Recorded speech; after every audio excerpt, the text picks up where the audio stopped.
So I'm honored today to have two amazing technology leaders here, Sharon Mandell, CIO of Juniper Networks, and Danyel Bischof-Forsyth, an experienced CTO of companies like Tyson Foods and Hallmark.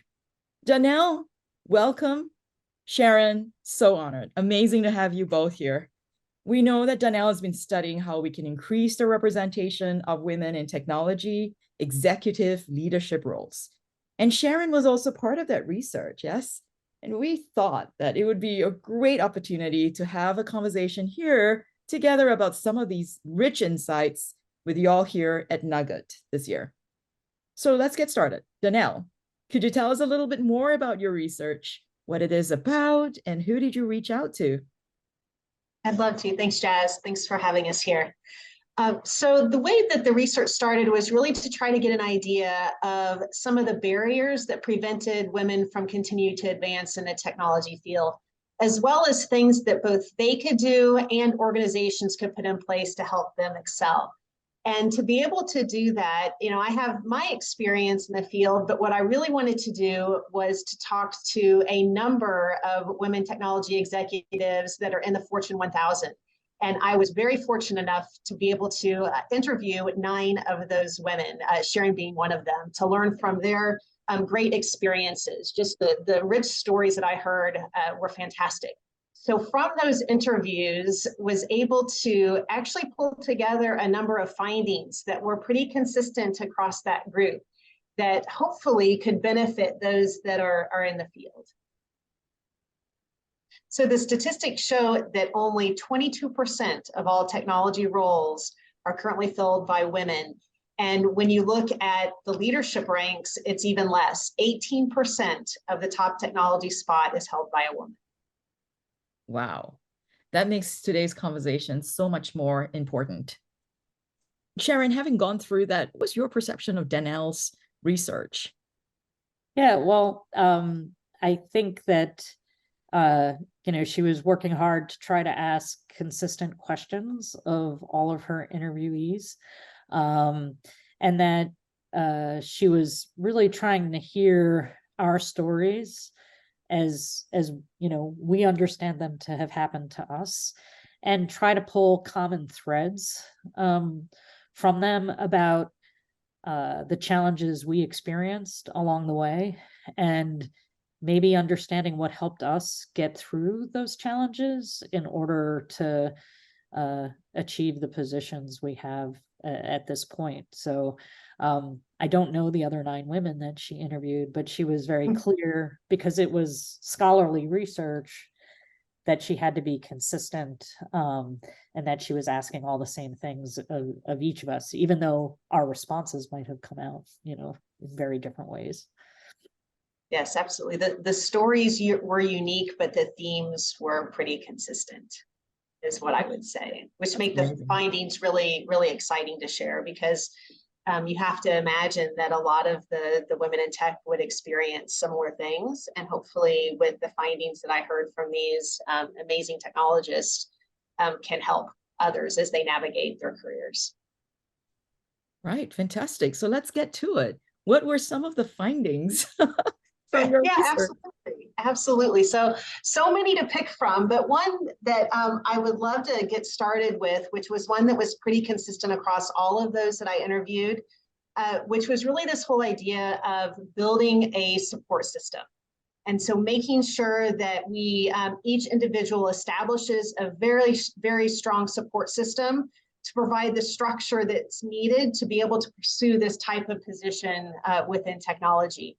And it's something that is hard to do and takes effort, but it was something, and again, that each of the participants uniquely described how they put that system around them. And I'd love for Sharon to share a bit about, her experience of what she's done over the course of her career to make that happen.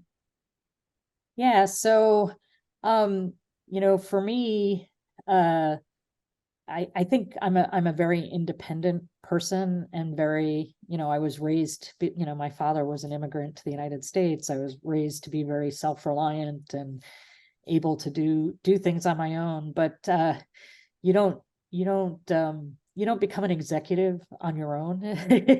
It's, I think, referring to Hillary Clinton, it takes a village. And that support system, it's many things, and it's different things at different parts of your career. So it's people who help you learn to develop skills. So it could be people in the work environment, and even your picking the right boss is always very important.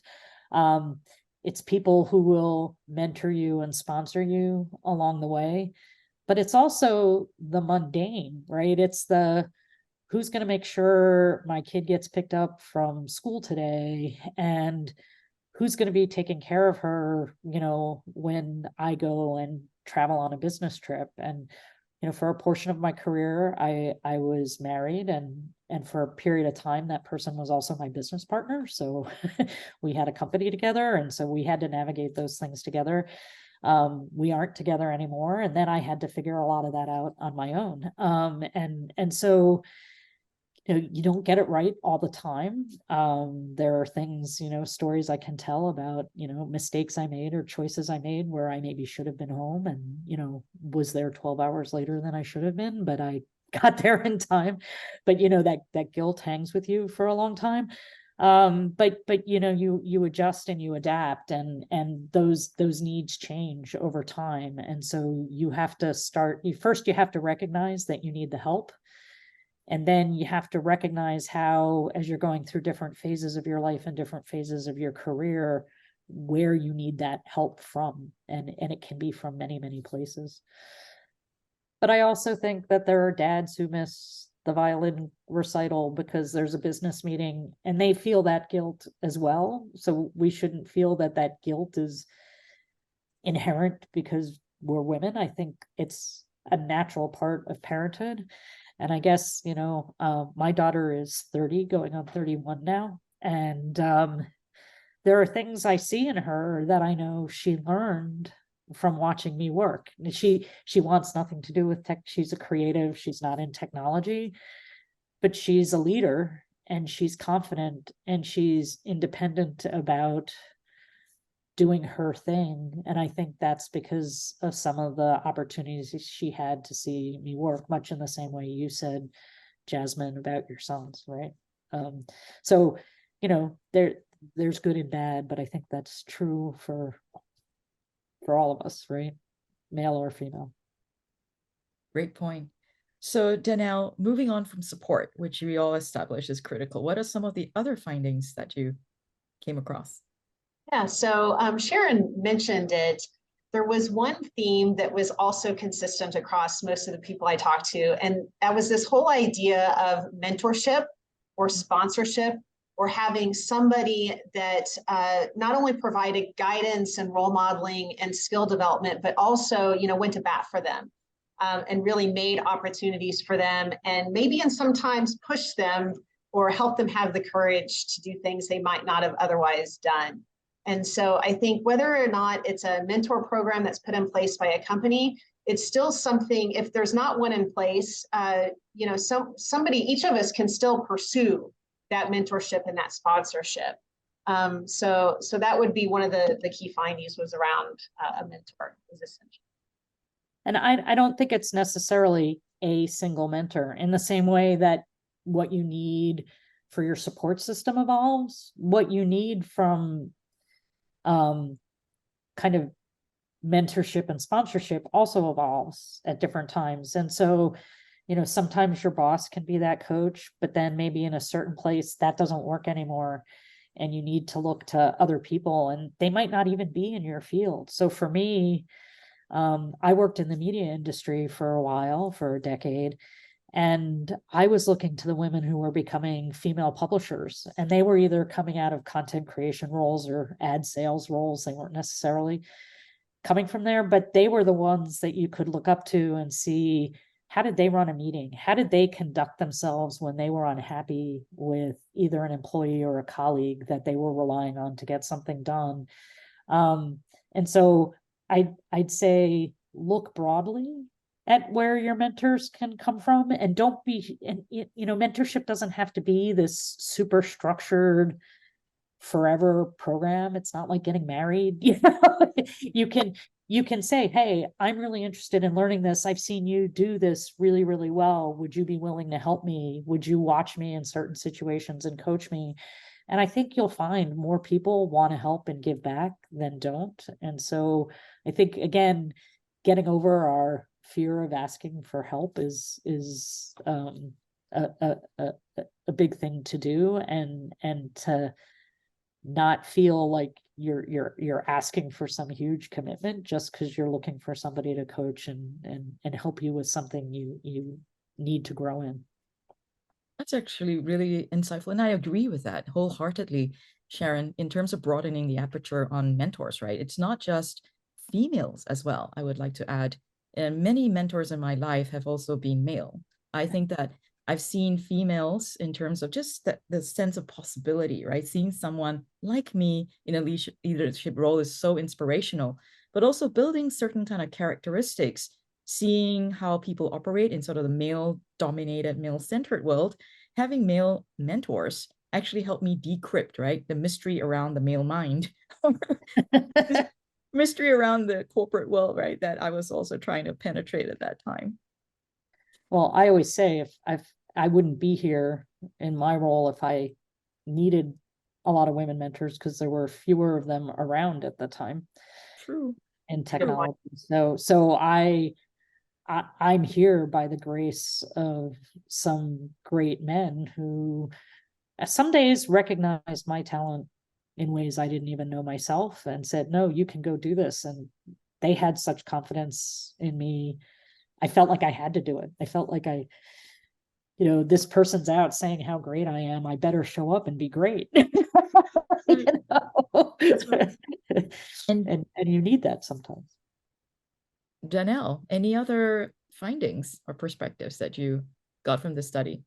Absolutely. So another theme, and again, keeping in mind, I was talking to women who have made it to the top technology role in an organization. So one of the themes was this idea around gaining breadth of experience. So while it's still critically important to have people that are deeply technical and specialized in a single space, I mean, that's still going to be important, and it takes that. But also those that have advanced through the ranks really spoke to the fact that they saw many different, especially lateral positions throughout their career, different industries, different roles, just different perspectives and skills that they gained. And that absolutely was something that I heard from everybody who I spoke to, how important that was, just so they could see situations from different perspectives. That's brilliant. Sharon, do you agree with that? Yeah, well, yeah. It was interesting for me. I can kind of look back on my career and see these different points where I felt they were inflection points for me, or where maybe I didn't even realize it at the time, but now looking back, it's like, oh, when that happened, that was a really important thing for you. So I started out as a software engineer and as a chief technology officer, not a chief information officer, and I was building products, for other people to use, not running IT internally.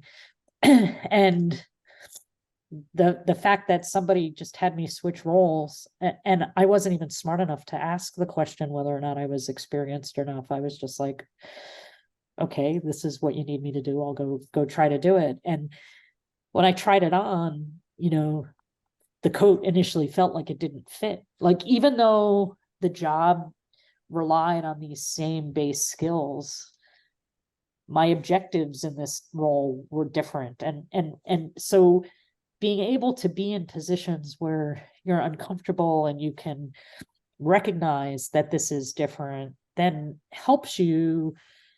When you become a leader, you're not the person who does the work anymore, no matter how much you love doing the work. It's people many, many levels below you who are actually really making things happen every day. You're the one kind of course correcting and redirecting people and making sure that they're rowing in the direction the company needs them to row in. And in order for you to be helpful to that layer below you or two layers below you, you have to see it. You have to make decisions on things you maybe have absolutely no experience with. And so it becomes about asking the right question all the time. And when you get the answer, being able to recognize how confident is that person. What questions have they asked themselves? Have they asked enough questions of themselves to be that confident about that answer? And it's so much less about knowing specific subject matter, but you can't get that feel by only having depth in one thing. You have to try on different coats. and I really think that period of discomfort is where you're learning the most. And the thing that you take with you as you go up and now face new areas that you haven't seen before, but have to be the decision maker on ultimately. Or even if you're letting your people make the decision, you have the accountability for it. So you have to know how to become confident about those decisions your people are making. And are they the ones that are really going to help you win, or help the organization win? So I think that breadth of experience and you can get that again, as you said, moving different vertical roles. I moved different industries. I also moved different technology roles, right? And I went back and forth for a long time. I used to say, "Oh, I'm a little schizophrenic. I don't know what I want to be when I grow up." And then it really settled over time.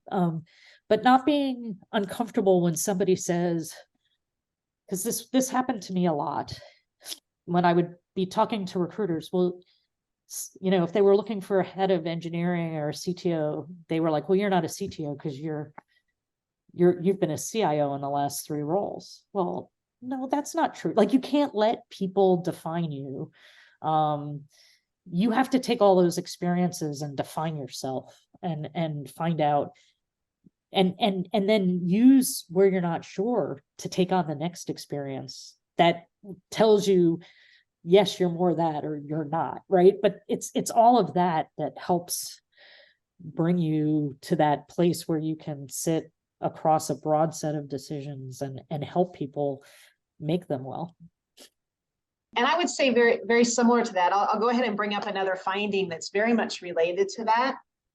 And most of the women that I interviewed talked about this idea of a leadership development program that they went through, or a space in which they invested in themselves to learn how to lead, to really understand what it meant and to take that on, in addition to additional skill development. So there was this theme around just continuing to invest in learning and how important that was throughout their career, whether it was a leadership development program or whether it was, in a different space or a different technology, or even in skills like influencing, that everybody mentioned that was something that enabled them to continue to move forward. So I'd love to hear if either of you experienced that through your career. Well, I remember when so I mentioned that I had this small company with my, my ex-husband and former business partner. And that was a small business that we bootstrapped with our own money and, brought it to a certain size and scale. And I went from that to a very large public company. And I would sit in a room. I remember I would sit in meetings and like the company would be making decisions that on the face of it just didn't make sense to me. And I kept asking myself, is it because I don't know something, or is it because that doesn't make sense and nobody else is afraid to ask a question? And in the heat of the meetings, you couldn't really ask. Sometimes I would, but you would definitely get the sense that it wasn't always welcome. You would ask some foundational questions. And so at some point I went and I felt like, okay, if I'm going to be an executive in a public company, I have to start to understand which of this is because these are really the way business decisions get made, and you have a certain ignorance about why that is, and which is because maybe no one's brave enough to challenge the status quo, right?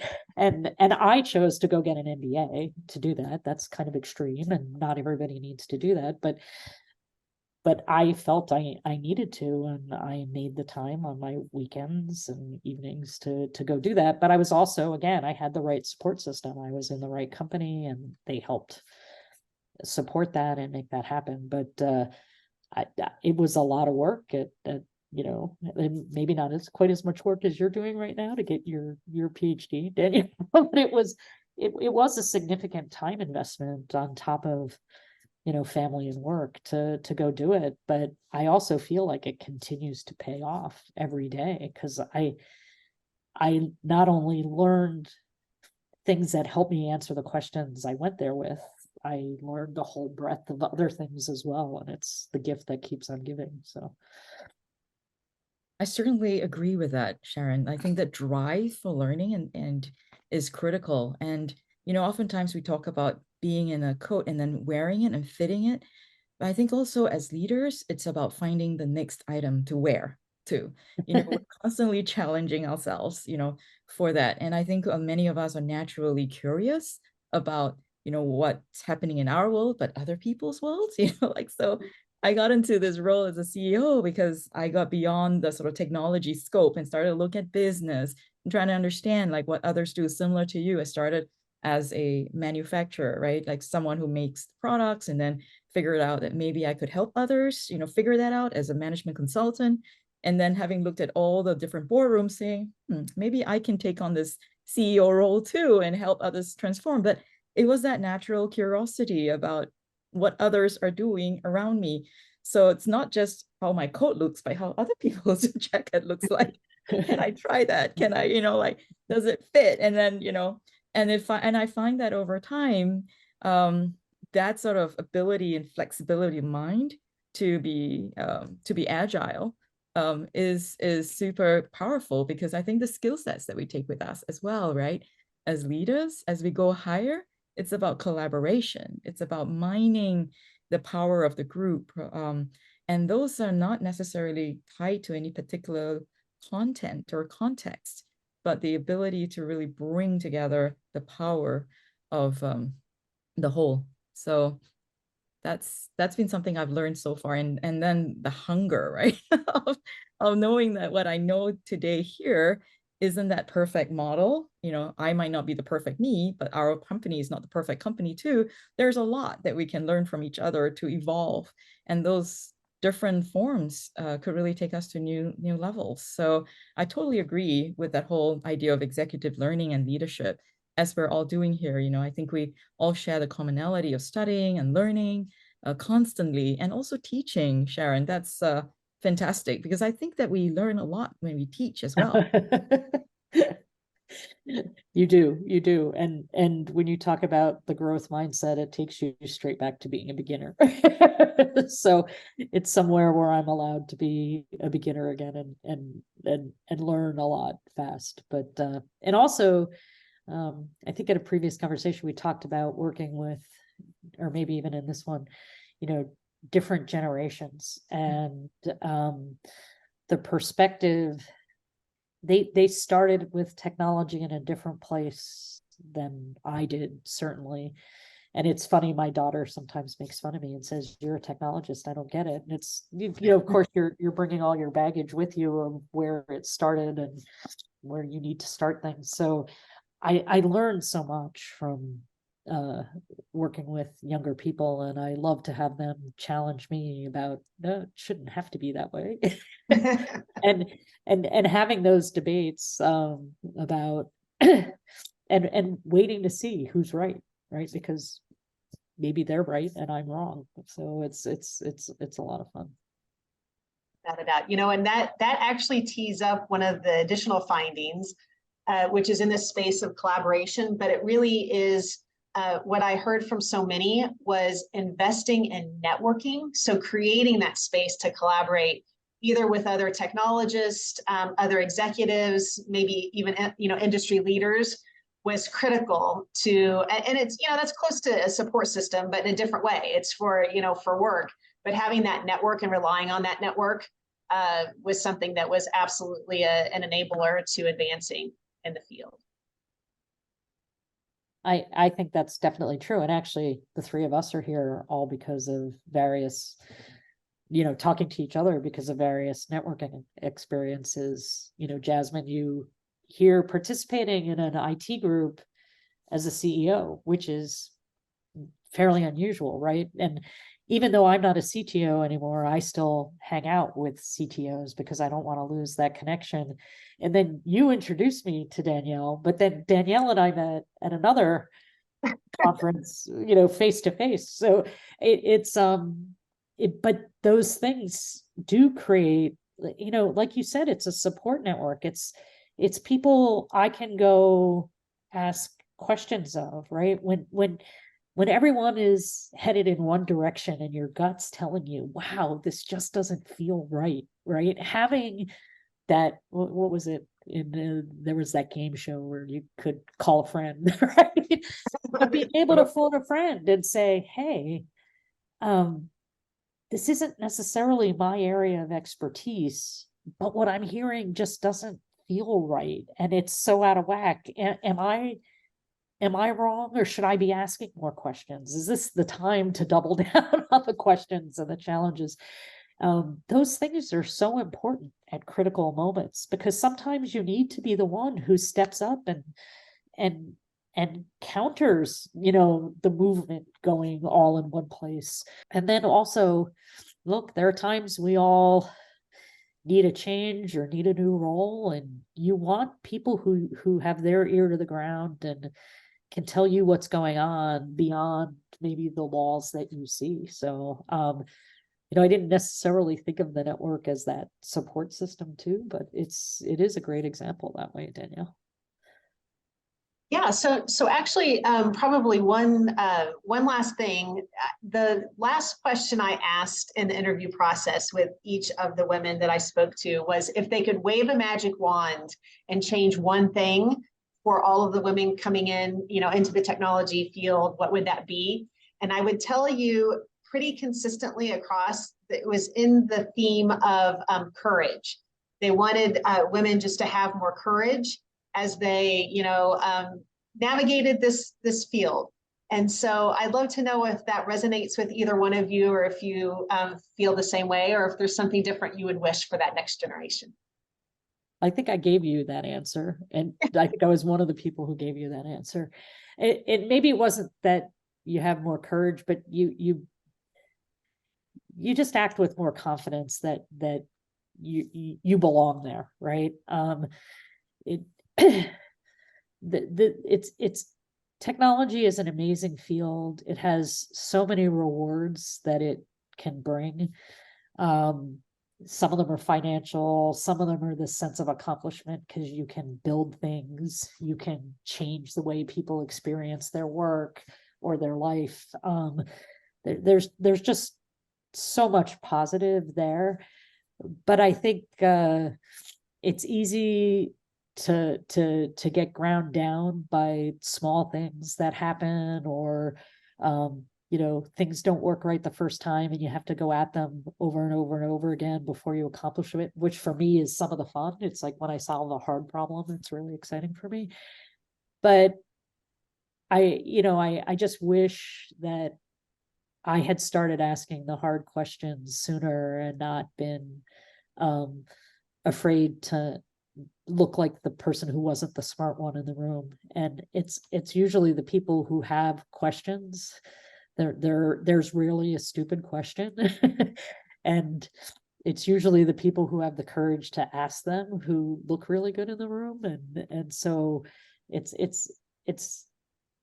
that, courage is something maybe you build over time, but an absence of fear or uncertainty is what I'd hope for everybody, because y'all belong there. So I'm super excited that we had this wonderful conversation here today, ladies. I think that it really has enlightened us and brought some kind of sort of empowerment, I hope, to our community as well, to feel like we can take this journey forward, some of the amazing insights that we've had. Thank you for sharing your perspectives with us today. Thank you for having me. Thank you so much. And thanks for your research, Danyel. It's really important.